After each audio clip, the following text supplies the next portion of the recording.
Cette capsule vous est présentée par la boutique Maixu pour vos peluches et articles décoratifs geek, ainsi que par Evo Retro, marque cool d'accessoires de jeux vidéo et de protecteurs pour mettre en valeur vos collections de figurines Funko Pop ou cartes Pokémon.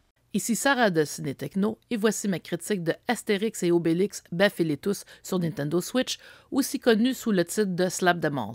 Le jeu est développé par Mr. Nuts Studio et publié par Microïd et il est disponible depuis le 2 décembre 2021. On le retrouve également sur PS4, Xbox One, PC et Mac. En 1992, sortait en arcade un jeu d'Astérix de type beat'em up développé par Konami. S'inspirant de ce jeu, les développeurs du jeu Mr. Nuts ont mis sur pied un nouveau beat'em up en 2D d'Astérix, contrairement à la série 2XL qui se joue en 3D. Ainsi, une cinquantaine de tableaux répartis sur 6 actes sont proposés. Les 5 premiers actes sont basés sur Astérix chez les Bretons, Astérix et les Normands, Astérix en Hispanie, Astérix en Corse et Astérix et Cléopâtre, tandis que le 6e est une histoire inédite se déroulant à Rome. Étant basé sur un jeu d'arcade, les mécaniques sont assez simples. On se bat, seul ou à deux, contre des hordes d'ennemis. En plus des légionnaires romains et de leurs supérieurs, on retrouve aussi les fameux pirates et leur chef Barbe Rouge.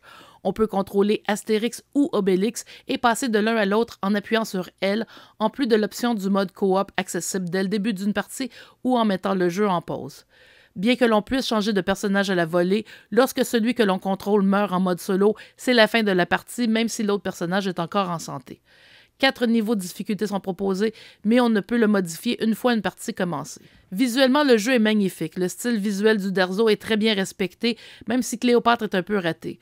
En ce qui a trait à l'audio, le résultat est plus ou moins heureux. D'une part, les voix officielles actuelles d'Astérix et Obélix, Jean-Claude Donda et Guillaume Bria, donnent vie à leurs personnages avec des répliques amusantes, bien que parfois très répétitives dans le feu de l'action.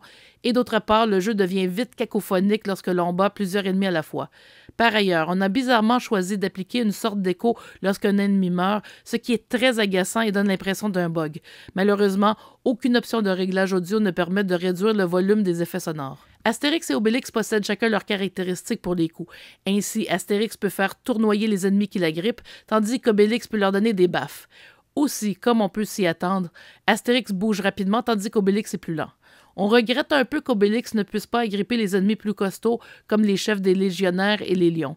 Un tutoriel décrivant chacun des coups possibles est disponible dans l'écran d'accueil du jeu, mais il n'est pas possible d'y accéder en pleine partie, ce qui est vraiment dommage, surtout avec la possibilité de se joindre en mode coop à une partie déjà en cours.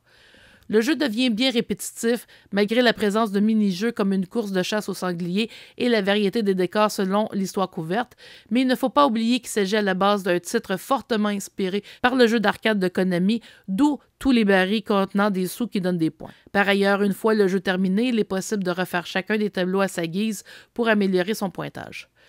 De légers ajustements comme l'ajout d'un menu d'options lorsque l'on met le jeu en pause et le retrait de l'écho des cris des ennemis qui meurent feraient toute une différence pour la qualité globale du jeu. Néanmoins, il reste tout de même amusant à jouer en petite dose. Le plus important est que l'esprit de la série classique de Goscinny et Uderzo soit bien présent. Le jeu est disponible en numérique sur le eShop de Nintendo. Cependant, ceux qui préfèrent opter pour des exemplaires physiques de leur jeu devront l'importer d'Europe. Astérix et Obélix Baffez-les tous obtient la note de 8.5 sur 10. Merci d'avoir été à l'écoute.